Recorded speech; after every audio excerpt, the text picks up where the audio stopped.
Good evening, everyone, and welcome to Triversity Talk Hot Topics Round 2. I am Stephen Bloomer Teague. And I am Wendy Stewart Kaplan, and have we got hot topics for you? I'm excited, Stephen. I love my hot topics. Always will. This is my favorite segment of The View. It's where the drama comes, and I can't wait. But in the meantime, we have a couple of announcements. Yes. So tomorrow there is a special event. It's sponsored by iHeartRadio and Procter & Gamble. It's called Can't Cancel Pride. It is a streaming Pride celebration. It begins at 9 p.m. We will be sharing it on both of our Facebook and Instagram. So you can catch it there. If you want to do the biggest favor and take a picture of yourself watching it, that would be pretty fabulous. Oh, I love that. The selfie. Yes. And just to say, the proceeds from this event, the very generous from Procter & Gamble and iHeartRadio, go to Centerlink, and they distribute that amongst their member centers, which includes Triversity. So last year we received $2,400 for this. So you know, any support you can show to these great corporations and this event will help us continue spreading our mission and doing our thing. Because they support us, and you know what I always say, we got to support them too. I am so over the moon. It's Pride Month. And we're rolling out those events, aren't we, Stephen? Absolutely. Well, before we get started, we'll throw a few questions at Zoe about an event coming up, which is Sussex County Pride, the rally. But after Sussex County Pride, the rally on June 12th, we have a special event, Dancing Under the Stars. So our own little tea dance, it'll be a little after party. And we're going to have a very special performance by one of our guests tonight.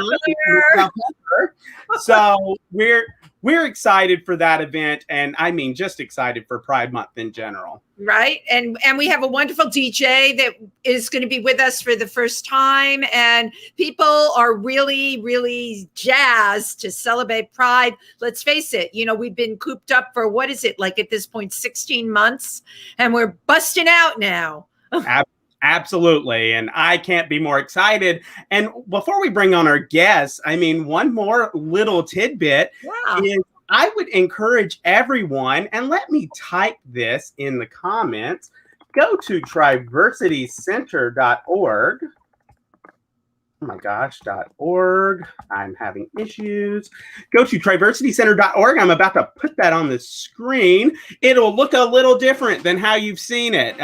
All kinds of little different things, which I will plug next week. But for now, our little soft opening. So check out our new and improved website. Oh yeah, that's so great. Everybody has been looking forward to this for a long time. Stephen, I have two really quick announcements about moi. On Saturday night, I will be in Barnyard Duets on the Imperial Court, New York YouTube channel. That is at 9 o'clock at night. And you'll see me like you've never seen me before. And then Sunday, I am performing at Stonewall, a live event with the Imperial Court. Again, I'll be doing a parody of a song I wrote, but that's all I'm going to tell you. And that'll be from 2 to 5 in the afternoon as we kick off Pride in New York City as well. It's so, oh my gosh, I know we're going to be talking about this later, but Pride was so controversial this year. And with the pandemic, it's like, dance. Well, I mean, if we're going there, if we're going to get controversial, let's get our hosts on here, our guest hosts first. Bring them on. Without further ado, I'd like to introduce once again Zoe Heath, Simone Kraus, and John. I don't know if we've ever had you on the show. It's John Hellman, but if we haven't, this is Bell Pepper's alter ego, John Hellman. So great having everybody to be here. So I want to give a shout out to Simone. It's Simone's birthday. You know, I'm telling everybody because I'm celebrating you, Simone. So are the rest of us. When I'm 64. So Zoe, before we get started, tell us a little bit about what's happening next week at Sussex County Pride. Oh, there's just a little something happening on the Newton Green in Newton, New Jersey. It is our 5th annual Pride celebration in Sussex County. There's going to be live performances from live LGBTQ artists who are singing. We're going to have vendors. We're going to have multiple drag performances, including one from our own Belle Pepper, who is working it down there in the corner. It's going to be an amazing event. It is starting at 12 noon, and it's Sussex County is one of those places where Pride really counts. And if you have anything to do on Saturday, June 12th, cancel it and come to Sussex County Pride. I like that, Zoe. You tell them. Going to be a great day. All right. So, Wendy, are you going to kick us off for Hot Topics? Yes, because you know I'm on fire with this topic because it is controversial. And, you know, me personally, I'm like one of these people. I'm not a fence sitter, but I listen to what the left ear says and what the right ear. So here's the deal. You know, this year, NYC Pride, we're not having the march per se. We are going to have the street vendor thing, but we're not having the regular march. And Heritage of Pride decided this year that they were going to tell the NYC police, you are not welcome. All right. This was based upon actually what happened at the Black Lives Matter marches last year, where they actually attacked a group of LGBTQ people that were peacefully protesting. And actually, they weren't even protesting. They were sitting down because it was hot. And they started coming at them. And this is true. This really happened. Okay. So the other side of the coin, Reclaim Pride, they will be marching at 3:00. They're leaving from Bryant Park, and their platform has been right along. No corporations, no police, give Pride back to what it really was, right? Which was really grassroots. It was for the people, for LGBTQ people, right? So here's been my question right along. This would have been my 42nd Pride had it happened.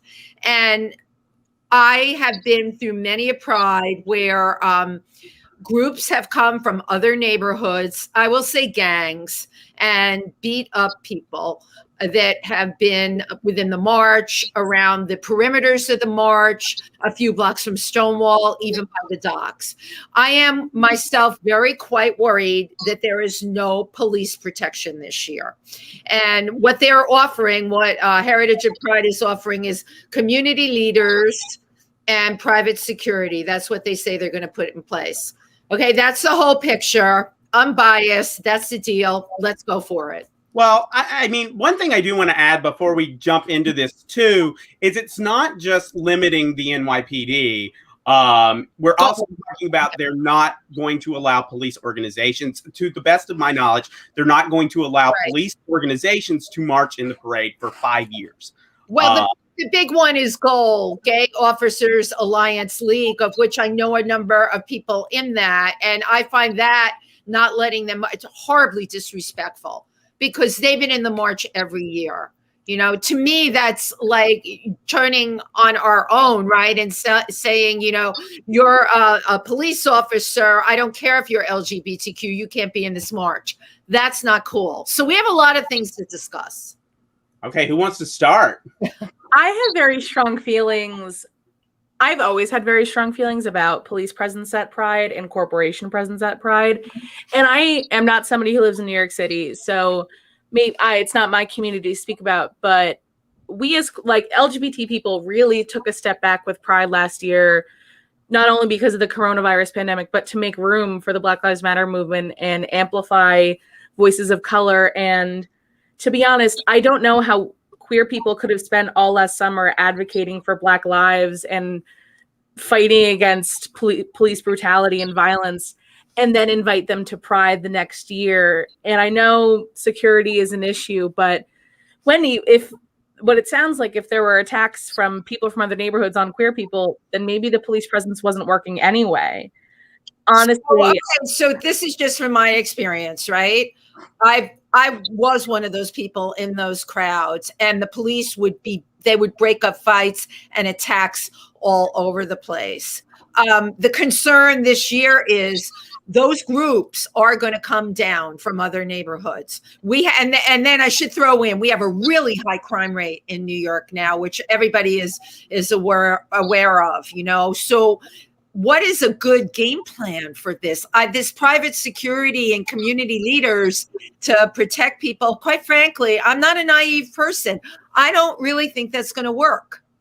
If they do it right, it could theoretically. Look, I am on the same page, at least with Zoe, in terms of the police presence, because presumably Heritage of Pride, this is the organization that hosts Pride, has to pay for that police presence. I mean, gosh, we would have to do it if we did a parade in Port Jervis, for goodness sake. So, I mean, so it's like, do you want to subsidize the organization that was beating up people last year? Right. That I'm not sure of. And this could work with private security, but they're going to have to shell out some coin. Are they willing to shell out the coin to make sure people are safe? Good point, Steven. And that's the thing. And everything that I've read and everything I know, there's no talk of shelling out coin.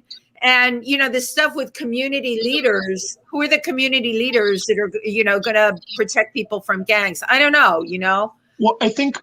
Yes, John. Just because the police aren't going to be in the march per se doesn't mean that they don't have a job to do if a crime occurs in New York City as well. So I don't know if we should read this as if a crime happens, NYPD are going to just hold their hands up and say, have at it. So I think it's a little bit of a distortion to assume that the police aren't going to have a role if a crime occurs like they normally would.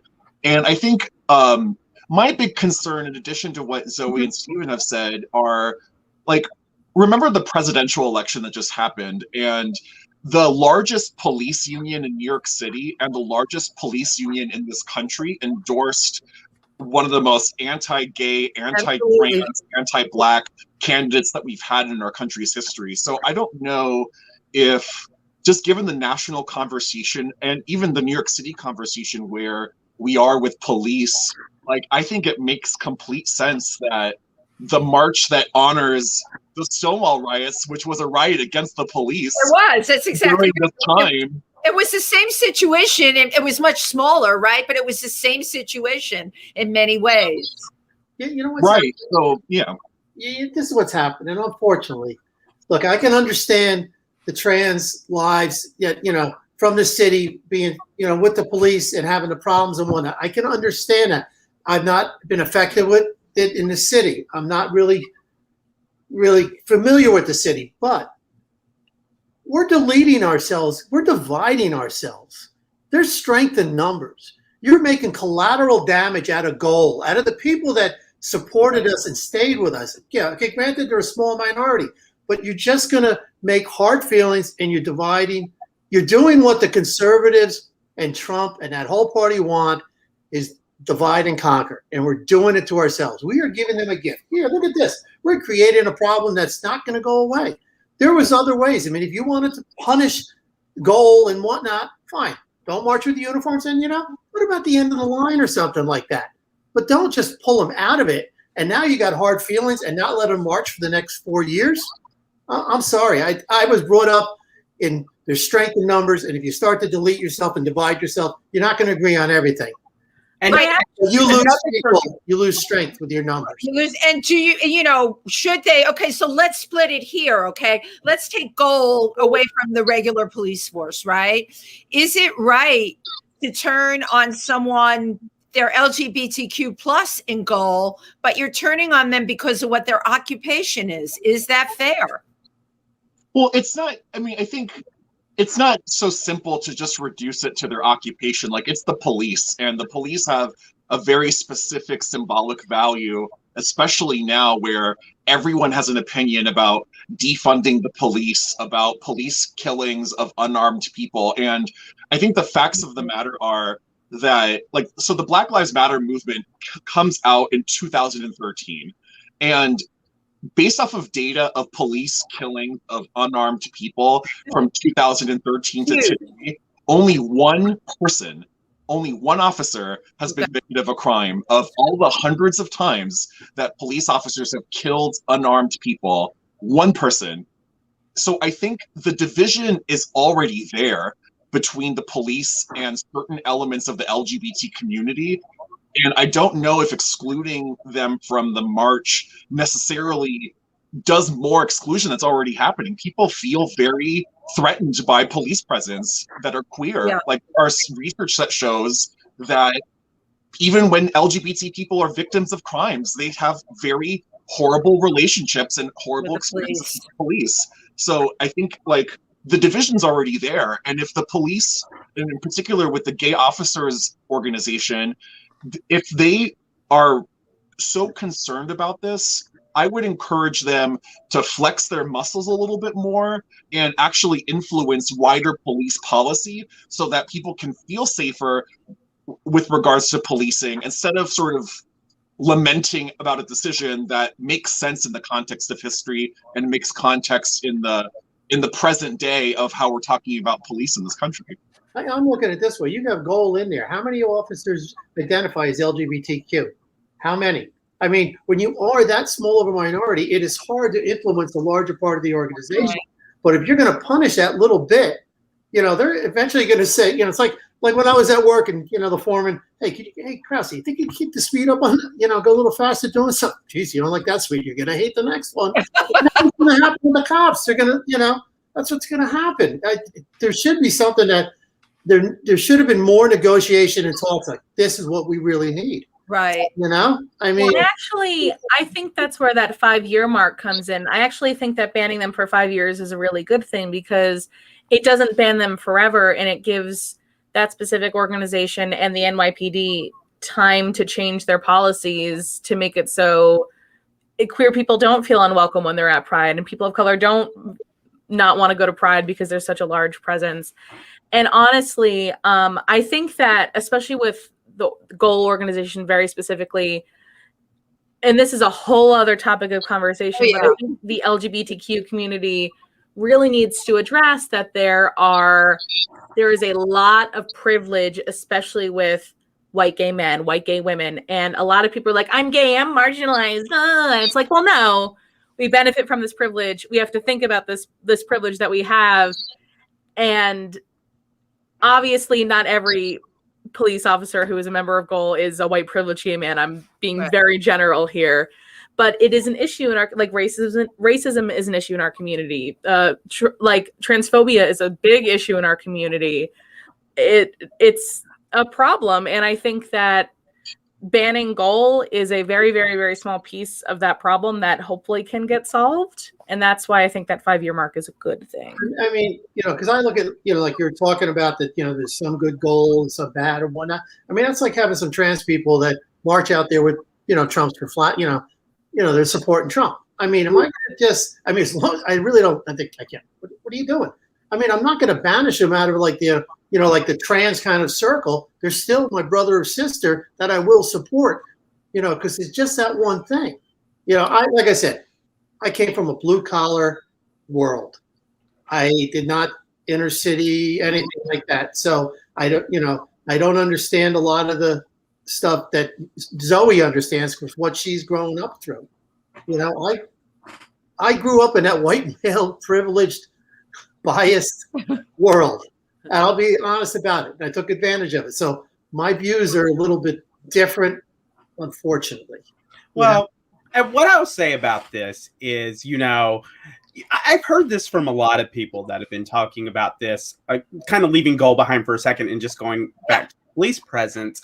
They're like, well, all the police officers are so nice to me at Pride. And I'm like, yeah, they're nice to me too. And I'm a white man. And it might not be the same if I wasn't white. And I do recognize that. My biggest concern is, does this sort of decision represent the LGBTQ community as a whole? Because let's face it, the Heritage of Pride March is what people think of on a national level when they think of a Pride March or a Pride Parade. I think this is the go-to. And I looked, and there was a 2019 poll, and now let's put an emphasis, that was before 2020 where everything went down, but it was something like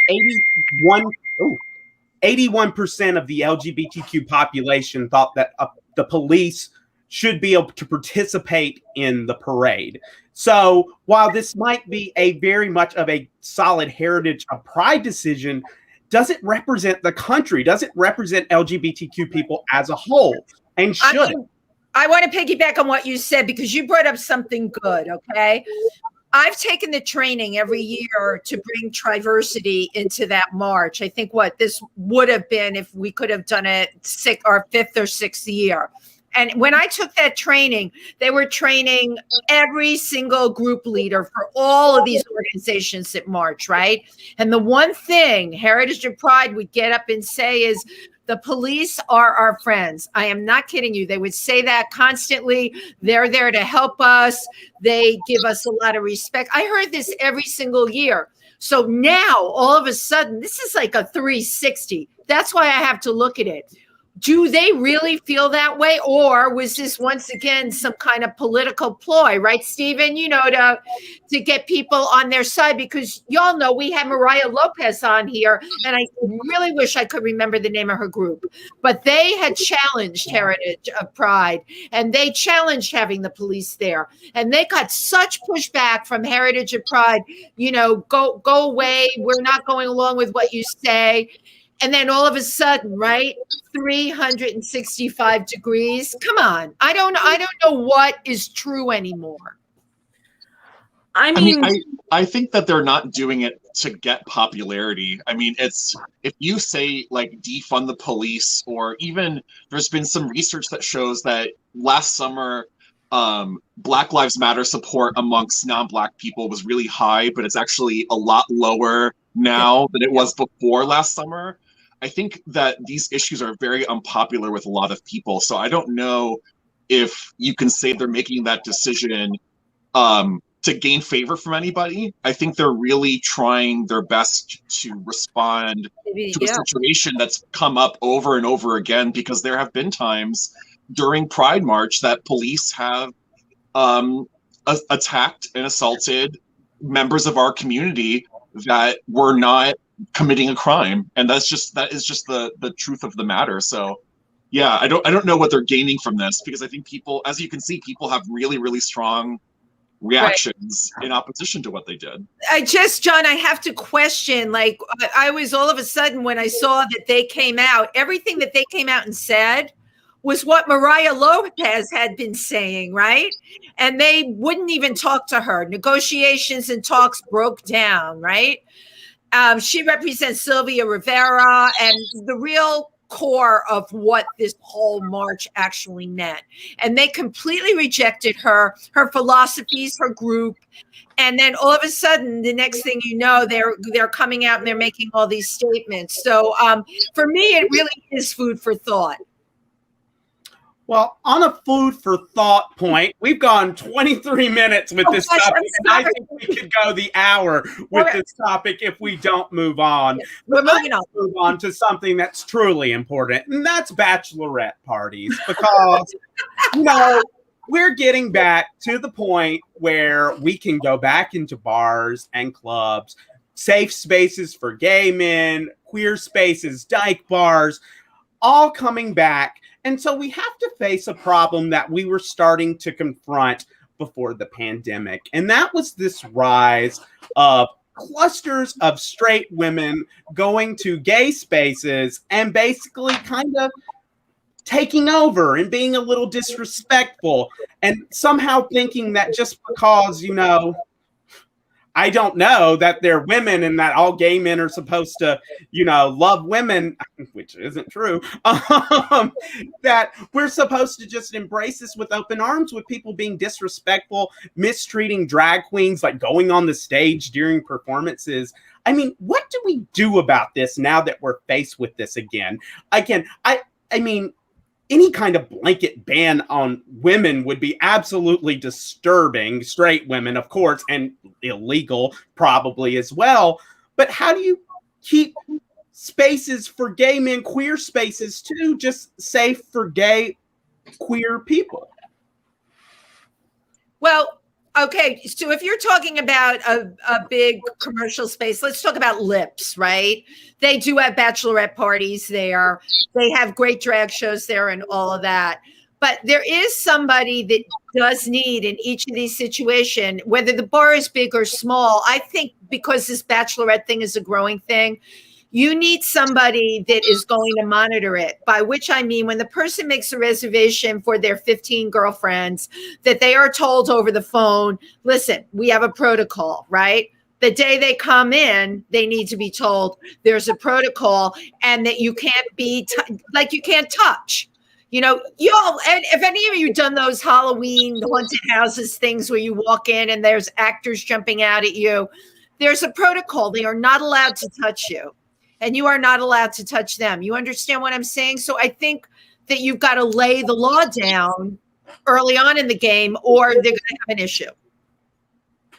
I took my grandmother to a drag show for Mother's Day about 2 weeks ago at Lucky Chang's in New York City. Oh, I love it. My friend, that's my friend who works there, who runs it. Yeah. But, my grandmother, I love her very much. I'm really glad there are bottomless mimosas. Because she's 79 years old. And I was terrified of being mistaken for a straight person. Truly, I was. And even though that was a joke, I mean, not, but you know what I mean. It was wasn't one of those girls. Even though this was like a drag brunch and a lot of, drag entertainers do make their living, no matter straight, gay, whatever. Part of it I really think is just disrespect of performance in general. Obviously straight women coming into queer spaces, especially just a bar, if there's nothing going on, is an issue. And it's something we talked about at the last Hot Topics a little tiny bit.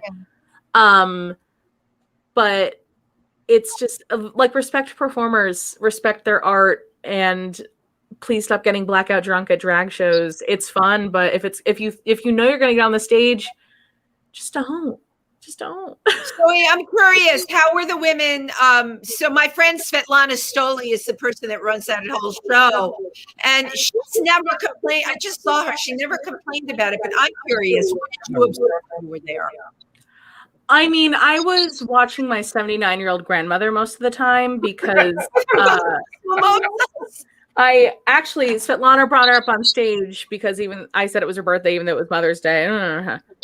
And my grandmother originally was like, I'm not going up there. I'm going to have to twerk, because she had seen what happened to other women. And I'm like, no, Granny, you have to. We're doing this.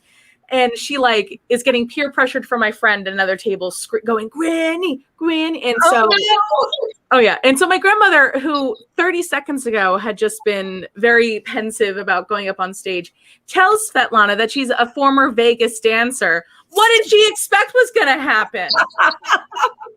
And it was really interesting to see how people responded to her after the show too. But a lot of people, it was really strange, because honestly, looking through the crowd,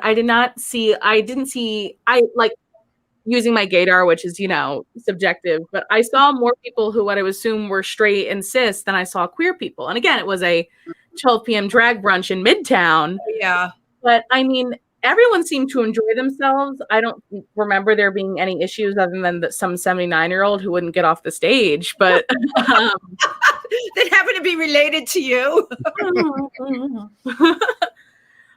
No, I mean, obviously I'm also not a drag performer, so I don't have as much say. Do you know anyone who is a drag performer that might have some thoughts on this?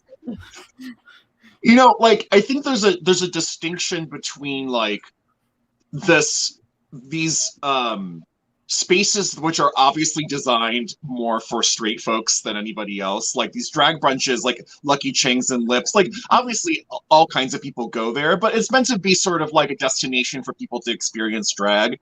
And I think what Steven is really referencing are bars that are just it's one queen at a mic on a stage, and it's just bar, and you're just trying to fight for people's attention. And I think one of the things that we have to remember, especially because of the coronavirus epidemic, is that a lot of bars are closed and they're not opening again.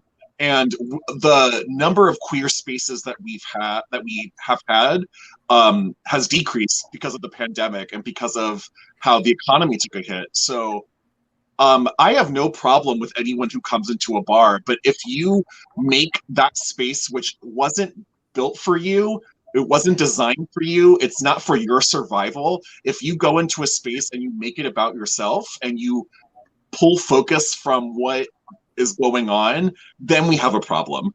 And I think that's what, like, when bachelorette parties just go to a gay bar, that it's not like a seated event, it's just like a bar, and they start making noises, like interacting with as many people as they can. That irritates the F out of me, because like we're not there to entertain you. We're there to do whatever we're doing. And if we meet and we have a wonderful time, great. But it's people who come into our spaces and make it about them. That's the issue.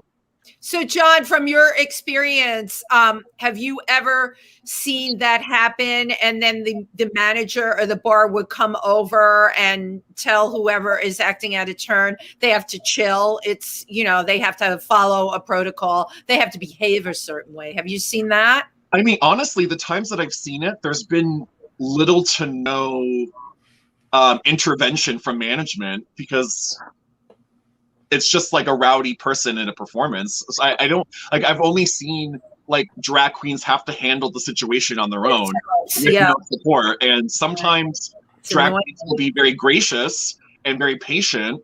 And other times, like, people have been pushed into pools, or people have been physically, like, you know, people get physical because they're in their space and that's their livelihood. So, right. So, Simone, what were you going to say? You know what it is?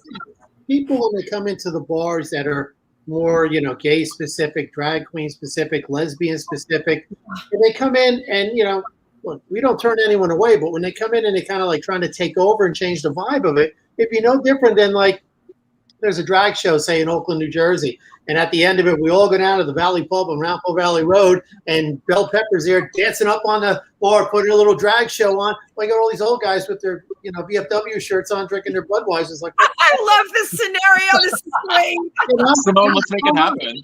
Yeah, I'm just saying, but it's like, you know, we don't have the right to go in there and change the vibe of their bar. Right. I mean, granted, and I mean, it sounds like I'm being exclusive and stuff, but, you know, people go, I mean, it's like going to a restaurant for, you know, Mexican food. And then also, I really like the Asian fusion mac cheese special. And they're like, what? You got to go to the other bar if you want that, you know? Right. So each bar has a specific vibe. Try not to interrupt and disrupt the flow and the vibe of that bar. That's all I'm going to say. I still believe, and you know, I've spent a lot of time in HK. John, what would really blow your mind now is there's new bars opening up, and most of the old ones that you knew are open, and they're packed to the rafters. And the last time I was in Hardware, there were a bunch of women there that it might have been a bachelorette party, but they were completely out of turn. They were knocking into everybody on the dance floor. When that happens, I don't go to straight bars for that reason. When that kind of nonsense happens, it really, really irritates me. And I kept hoping, and they were all yelling while I think Tina Burner was on stage. I mean, come on, you know? And I kept hoping that the person in charge of the bar would just come over, and you can even say nicely, ladies, you need to settle down, okay? Not cool. But nobody ever does. It shouldn't be up to the performer to have to defend themselves. I think that's terrible. Why are these women going to gay spaces? And I mean, and I didn't post it, but the op-ed that I read about this even talked about, we're not just talking about like a drag performer on stage at a primarily gay place.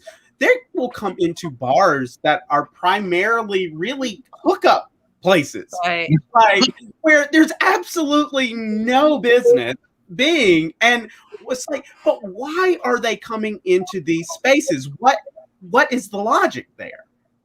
Well, I think part of it is probably a little voyeuristic, because like we have so little bars to begin with, and especially like I remember seeing if I won't explain what it is, but if you know about the Eagle in New York City, oh yeah, I remember, like seeing straight women there, and I'm being like, this is not a bar for you, Miss Thing. Right. Like, I don't know why you're here, but this is not for you. Like, things that happen here, you will not appreciate. And I think on the other hand, though, like, I don't like straight bars and seeing like all of that happen, and because it seems like guys are really like predatory and really problematic towards the women that are in there. And I bet you that straight women will go to a gay bar just to feel like a break from straight guys harassing them. But transform your spaces to make them safer for you and safer for us, instead of just like taking things that we've built to be safe for us. Upsetting the flow of the bar. Yeah. Yeah, like if you have such a problem with like heterosexuality, then transform it. Stop coming to our space. Like the reason why we're here is because we feel unsafe. That is a consistent response from topic 1 to topic 2. Zoe, what were your thoughts? I was just going to say, I feel like it is a mix of entitlement from straight women and hiding behind the, I want to feel safe, I don't want to get hit on me, like gay guys aren't going to review my drink, like, but at the same time, you can transform your spaces, and we had to make our own spaces. You don't get to just come to ours. So. All right, so I think that's a good place to cap off this discussion. There you go. So now I pass the torch to someone else. So Zoe, John, or Simone, throw out a topic for us to discuss. I can go. I was waiting for yours. Huh? I'm waiting for yours. I know what it is.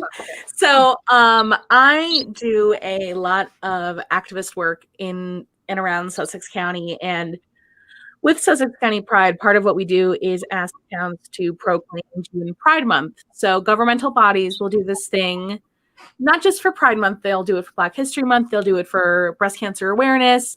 And every year, a town's government, a county government, even the government, like the White House, can put out these proclamations. And sometimes, not all times, usually governments will do it out of the goodness of their heart.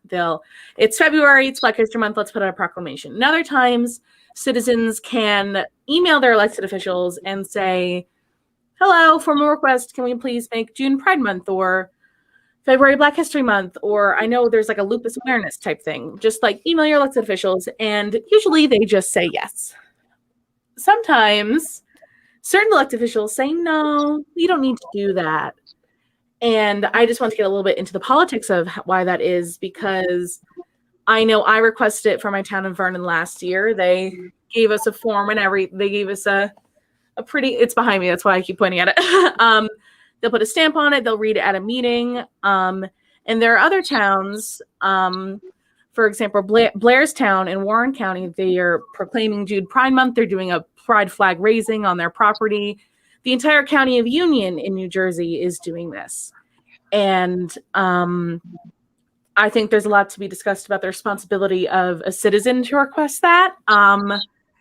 And how it gets denied a lot of the time. For example, Simone and I are going to be at an event in Sussex Borough tomorrow. 2 days after their council just said no again for the second year in a row. Mm-hmm. So that's all I have.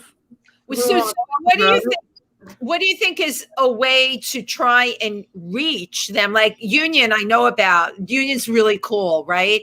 But how do you reach the officials in these other areas to get them to change their ways? Unfortunately, a lot of it does tend to be public pressure, because these are all elected officials. Some of them are up for re-election in a few months. I know, for example, Vernon, my hometown, Simone's town, did a proclamation last year, but didn't raise the flag. So this year, we request the proclamation again and request the flag raising again, and hopefully they'll change their minds.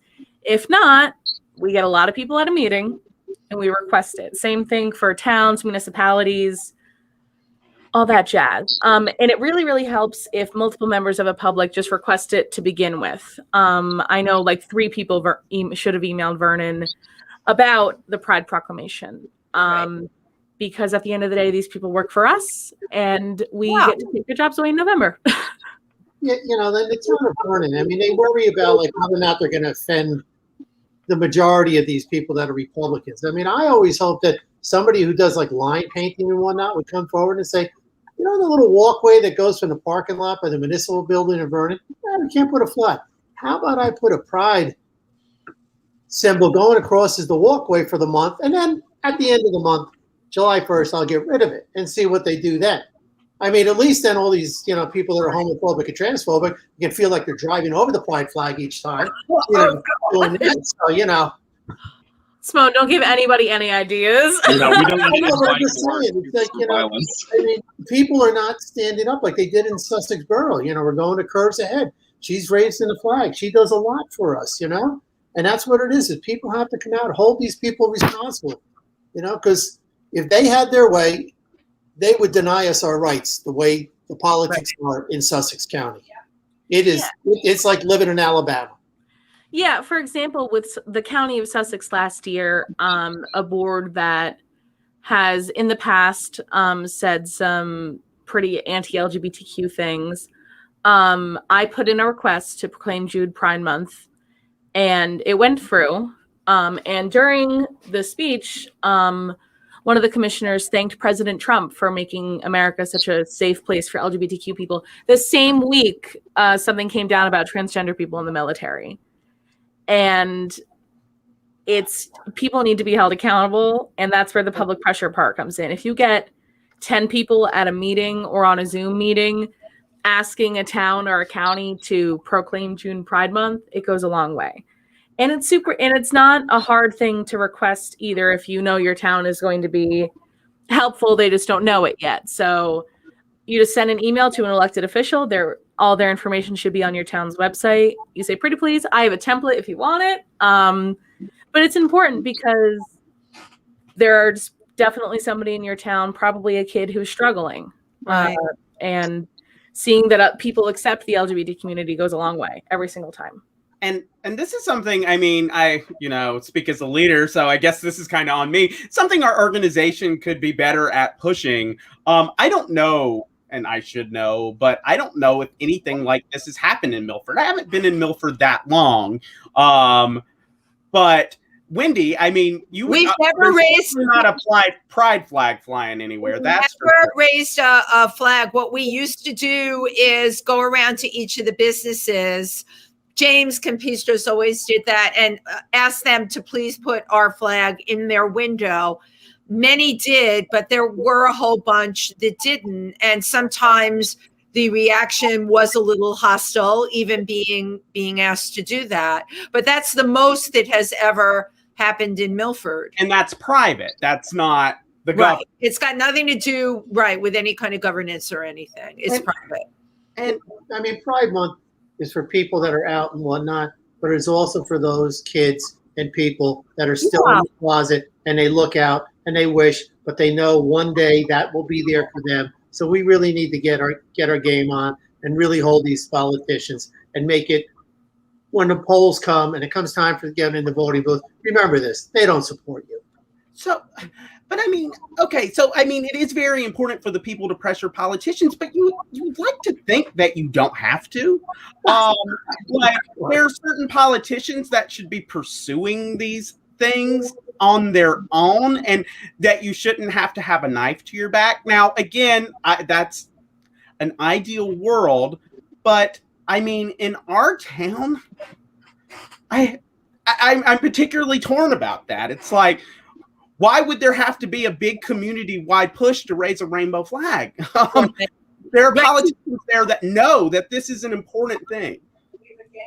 It's definitely odd to watch because sometimes you see elected officials who you kind of assumed would have been an ally who abstain or vote no. Or, for example, when I was in high school, I went to all my school board meetings, and there was a free program through Garden State Equality that would have brought in a therapist to specifically work with LGBTQ students. And it passed, but one of our school board members, who I originally thought wouldn't, had voted no. So I sent her an email, because I'm also a citizen of the town. She's an elected official, just asking why she voted no. And this woman, who is no longer on our school board in Vernon, said, "Oh, I want all students to have the same opportunities." It's just like it's a really good thing, but when it goes wrong, some people really show their true colors. Right. And I also think that's important to know because I don't vote for bigots. Absolutely. I'm curious with the proclamation that you were talking about, would having a petition help? Absolutely. Every time. Every time. Mm-hmm. And how many signatures do you have to get for the proclamation to be put through?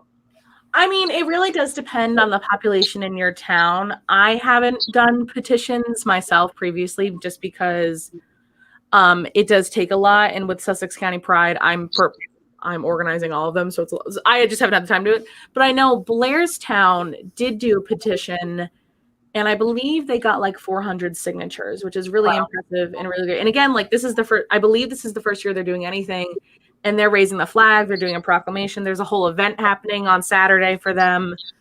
And like Vernon is a town of, I have no idea how many people. I don't even know why I started that sentence. But even 100 signatures of support from people who live in that area or that county matter, because it shows that it's not just one person talking into the void. Well, yeah, I'd like to have to get out and do it. Yeah. What'd you say, Simone? People just have to get out and do it, and they really have to make it known that they support the LGBT community or are part of the LGBT community. Because believe me, like when we went down to Edge Pride, me and you, Steven, and we were meeting, and they say, "Oh, where you live there? Oh, you live in Alabama," and they're not far from the truth. I mean, it's really backwoods up here. Yeah, it's unfortunate, and the kids, it's the kids that suffer. Yeah, absolutely. All right. Are there any more remarks on this topic, or shall we move on to our next topic of discussion? If no more remarks, Simone, do you want to take the floor? I'd like to just really talk about how, when people do come out into their families and to their families, how many get, not only the younger kids and whatnot get booted out, but how their backs get turned on you, and because of whether or not they're afraid other people are going to judge them or their true colors are coming out. I mean, this is Pride Month, and it just seems like there's so many people that are afraid to come out because of they'll be judged by their families or other people. And this is really some really hard times that we're going through, because the amount of anti-LGBT bills that are going through the country, the anti-trans bills that are going through the country. I mean, we've taken a giant step backward, and now that we're coming out from the pandemic, people are afraid to come out, literally to come out when we're finally getting out. And it really should be something that has to be addressed. People that are allies, and there's someone in the family that comes out and somebody says, no, they need to stand up and say, "I'm sorry, time out, no bullshit here. This is what's going down." Not just, yeah, okay, well, that's them, People need to stand up. It's Pride Month, and we need to really be pushing that. We need to stand up for, everyone in our community, and when they come out, support them. And we have to support them after Pride Month, too. Yeah. Absolutely. So, Zoe, this is a special anniversary for you today on this topic. Yeah, I came out 7 years ago today, and I only know it because my dad did a Facebook check-in randomly. I was like, "Oh, didn't I come out there?" I'm lucky enough to not have too many issues within my family about acceptance. I mean, when I came out, my dad laughed and said, "I know." So it's been pretty okay for me over here. But there's still, like, even though it is 2021 and this should not be an issue anymore, there are still a lot of LGBTQ youth in our area who don't get the same reception I had, who don't get to safely live in their homes or be themselves. There's denial from parents, there's being kicked out, there's just, "Oh, you're too young." Like, when I was first on Traversity Talk, we talked a little bit about how a lot of young people are coming into themselves a lot sooner, and how I think the media is a part of that, just because we're at a point where there's more representation than ever before, but not everyone has moved as quickly as my generation has. Yes. Thank God for that.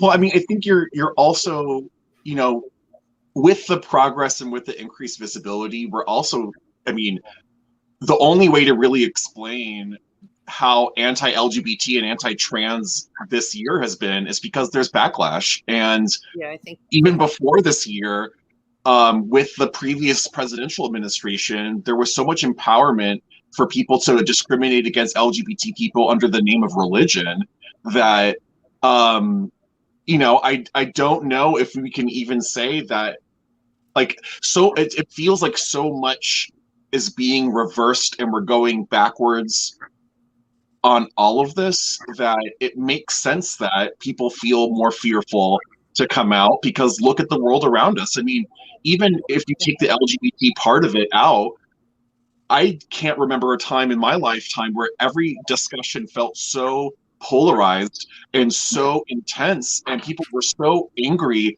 and people were so exhausted. I mean, part of it is the pandemic, part of it is the chaos of the last 4 years, but like part of it too is that there was attack on the Capitol earlier this year, and we're acting like things are normal. Like there is all this organizing happening on the conservative side, and they're using trans people to help organize that. That's exactly and right. Like what? Like I don't like. I feel so mixed about this Pride this year, because I don't understand, with all of the outpouring of support that happened with same-sex marriage from corporations, from people marching, people doing all of this stuff, like where the hell are these people now? Like where did they go? Because the situation is getting worse. Even if same-sex marriage isn't going to be reversed anytime soon, the fact that like we're empowering religion to discriminate against LGBT people, and we're using trans kids and trans people as cultural scapegoats for just about everything. Like, where did the support go? Because to me, it is cowardly and it is embarrassing that we got here. Like, we obviously missed a lot of steps in between before and now.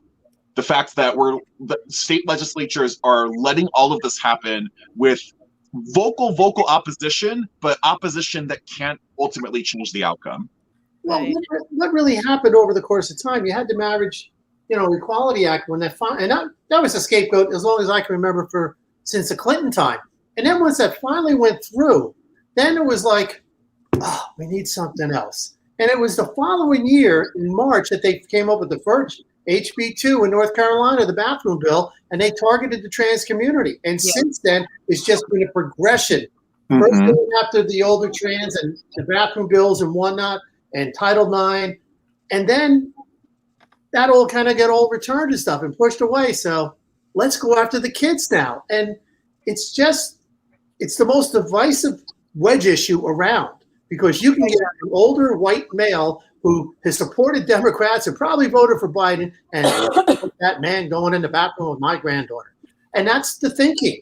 And they're just, it's attack after attack, because it keeps the hate and the focus on us. And where are these corporations at?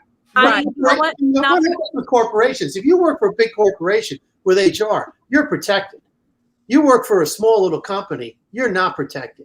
And there's people that are going to stick you in the back and end up getting rid of you. And that's if you're in a state that has it. The corporations, oh yeah, we're doing it, but they just worry about themselves. They don't worry about the big picture, because if they did, they'd be pressuring the Senate to put through the Equality Act.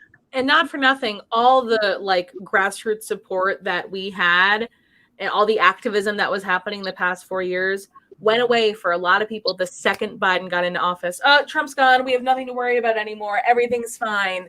People, a lot of white cis people have a complacency when there's not a Republican in the biggest office in the country. They're going to go back to brunch. Protesting's not cool anymore. It's something that shuts down streets. And that's exactly where corporations went. It was cool to support Black lives until they had to start paying people properly and benefits. Yep. And then absolutely right on all of that. Zoe, and I appreciate you saying this, because what's so confusing to me about this past election is that, yes, Biden won and Trump lost, but if you look down ballot at just about everything else, Republicans gained a lot of ground. Everywhere else, Republicans gained ground. And I don't. For nothing. You all know that they are lurking, okay? There's not a day that goes by where Orangehead is not formulating a game plan, okay? It is very scary in this country right now. But you know what? Zoe brought up a good point. I think we have to address. It is the complacency in the cisgender community, but you know what, Zoe? It is huge in the gay community. Huge. It is completely horrifying. And you know, not to point a finger, because y'all know, you know, almost everybody in my life is a gay man or a trans person. My trans friends are just fighting for their lives. And a lot of the gay men I know, and I'm going to talk about that demographic, 40 and over, they just want to have their freaking cocktail and party with their friends. And we had a whole pandemic happen, and I see a whole bunch of them, and it was like, hey, it's great. We don't have our masks on. Let's get another cocktail. That's the MO. There's no activism, all right? They only care that they were able to keep their fabulous job this year. And there's no thought about anybody else. There's no fire under them. Zoe, you have a fire under you. So do you, John, you, Simone, you, Steven. How do you put a fire under somebody? Take away. You're right. That's unfortunately, if you feel genuinely threatened, you're more willing to fight. And otherwise, it requires you not to be selfish. And that's a true challenge.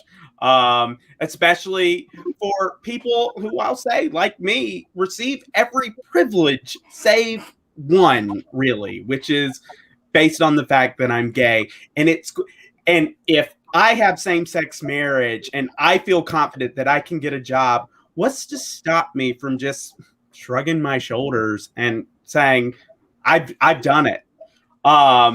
You know, and I mean, and that is requiring true empathy and compassion and remembering that I went through this struggle and that you got to pay it forward and pay your dues to help others. It's so challenging. And it is even the irony of what you're saying is that I remember before even gay marriage was legal in any state, I remember being like, I was a younger person, but being in conversations where I was told, like, straight out, like, same-sex marriage is a lot easier. We can't include all of this other divisive stuff about trans people, about whatever it is, and let's get this done, and then we'll work on the other stuff later. And those same people that said that are nowhere to be found. Right. They're not, like, the national LGBT organizations, they're not getting as much money as they were when same-sex marriage was their priority. Now that they're saying Black Lives Matter, and now that they're focusing on trans issues, the funds are drying up, and that's just a reality. Like, it's a matter of people are no longer prioritizing this thing of we're all together in this community. That was all just language to appease people so that they can prioritize on getting marriage rights. What has to happen is the base that is the angriest is the one that comes out to vote, and their person gets in. And they are priming their base to take 2022 back, knock us on our butt. So if anyone's out there watching, you came out to vote, I hate to tell you, you got to do it again. Not just 2022. And again, and keep that snake under the ground. Yeah. Not just 2022. You want to get people mad, you have to remind all the white gay males, till that Equality Act goes through, you don't have equality. And gay marriage isn't as safe as y'all think either, with a 6-3 Supreme Court that approved gay marriage by 5-4 with a slightly conservative majority. So just keep that in mind, gay man. And it's not just 2022. Like almost all the seats in New Jersey's legislature are up in 2021. And not for nothing, those voting bills in Georgia and Texas, they're making it much harder to be able to vote. Like, it is serious. And that activism doesn't start in October before an election season. It is all year round. I mean, when you got out there in QAnon that by the middle of the summer, Trump is going to be back in the White House, and these people believe it. Look what you're dealing with. You're dealing with a cult. You know? Yep, you are. Ugh. Well, so this is a really optimistic point to maybe move on to another topic if anyone has one. John, I added you into this late to the party. So if you have a topic you'd like to discuss, that's great. Otherwise, we can. Please, John, I think I'm happy.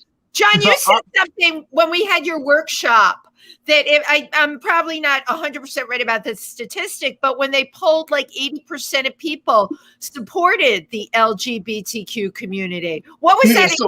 Yeah, if you can talk about that. Yeah, so there was a Gallup poll that was released earlier this year that surveyed 10,000 Americans, and they found that 73% of people were in support of non-discrimination efforts for all LGBT people with housing, employment, and public accommodations.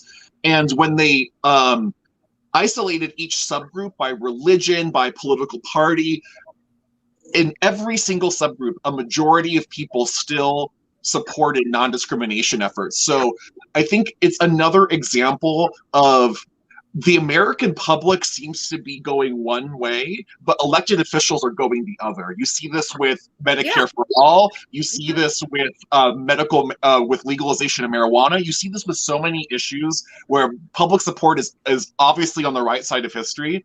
So I think what we have to do and to try to be optimistic is really figure out how we can channel the power that we have to influence these strategies and these folks that are really making it very hard and even harder with every passing legislative session for us to exert the power that we have as people in this country. Like, we have it. We have to be smarter, and we have to be more realistic about what exactly we're up against. Because as much as we like to say all of this, like, all of the conversations that we're having and we're talking about newer and more progressive things, that's great. A parallel thing is happening on the right as well. Like, it's not just Fox News that we're worried about anymore. It's the Newsmax, and it's these other right-wing media proliferating, and they're unhinged. They're unhinged compared to Fox News, and Fox News most of the time is unhinged to me already. So I think we have to be a lot smarter, and we have to be willing to think about how we're going to build bridges with people who have common interests, who might not say things that are completely in line with how we think, but we have to be able to start building a lot more bridges with people, because this, like, polarization that we are happily feeding into about, like, Trump supporters are idiots, conservatives are idiots, this, that, and the other, it is not helping. It's not helping. And I'll talk about this. You know, I joke about this being like The View and how it can be drama filled and fun. But if you listen to the hot topics, it's almost every day some nasty all out brawl between Joey Behar and Meghan McCain.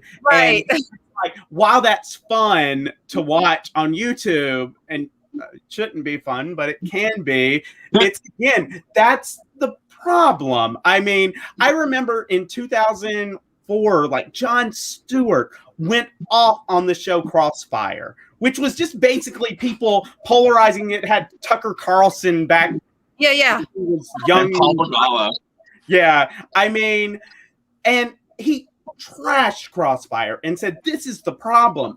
And for a while, that seemed to have took. But now I think we're in a more Crossfire world than ever.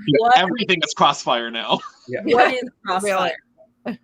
So Crossfire was a show where basically you'd have two liberals and two conservatives, and you would throw out a topic, and then they would yell at each other. They go at each other. That wasn't necessarily the point, but you know, you're supposed to discuss it, but the discussions ended up becoming heated and loud, and eventually it's a bunch of voices, you couldn't even hear anything. And you never really got to understand any issue with any kind of depth or breadth. It was just like caricatures of positions yelling at each other and nothing educational. I remember reading this article that basically said that for the majority of Americans, satire-y news shows like The Daily Show or Tonight with Jon Stewart are actually more effective at presenting the news and issues, because it's not a 24-hour news cycle with 87 people talking about this one specific topic and their opinions. It's just one person, maybe even two, just laying out the facts of a situation. And I think that's a problem with our news media today too, is that everybody is talking all of the time about everything, and there is a wrong answer to every single question that has ever been asked or answered. And I agree with John. I feel like we just we need a class consciousness and to worry about other people. And when we talk about going back to it a little bit about gay men being a little bit more apathetic about the other issues within the LGBTQ plus community, it's not just paying your dues because they fought for you. It's empathy and caring about other human beings on this earth. It's crazy. Yeah, stop relying on your whiteness to save you, guys. I remember somebody over the holiday posted something, and it was like, oh, this Christmas people should get a science book for Christmas. And then I was like, they could also stand to get a book or two on selflessness. And I think that could be something a lot of people could deal with. And we're learning that more than ever, that we are a selfish society. And if we don't get selfless, we're in a lot of trouble. We saw what that did during the pandemic too, the selfishness of certain people. I read a book that changed really my view, the way I think. It really changed my life. It's called Way of the Peaceful Warrior. And really what it comes down to is simple as this: be in service to others. Simple. Yeah. And being aware of others. I have to tell you, I thought when we came out of this pandemic, everybody would be woke. I talk about the pandemic all the time. I'm a totally different person because of it. I will never be the same person again. And any activism I had before is through the roof now. And it's take no prisoners. And I see I'm losing some friends over it and everything. But you know what? I don't care. I really don't care, because this pandemic changed everything. And a lot of the stuff that we're all talking about right now is about being woke, about being aware, and about moving on it. I am hoping, optimism. I'm hoping that the complacency that we're seeing after Biden got in, I'm hoping that turns around.